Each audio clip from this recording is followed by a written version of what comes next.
Lock to unlock, how to unlock it. There are many solutions how to unlock iCloud, but I will tell you the genuine way to unlock iCloud. As you can see, hello friends, welcome to my in this video.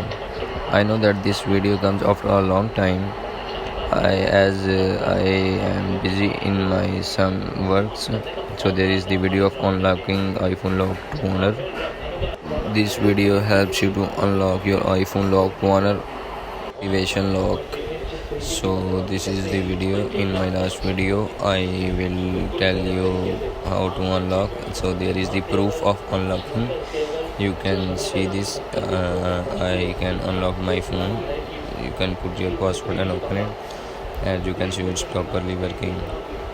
Go into tap on settings, go in settings. You can see this. I have logged in my Apple ID, and you can also do software update after bypass. You can also log into your Apple ID account, as I will log into my Apple ID account, and you can also sign out your Apple ID account. So there is the option of sign out. If you want to sign out, you can also sign out your Apple ID. This is the way to unlock your iPhone.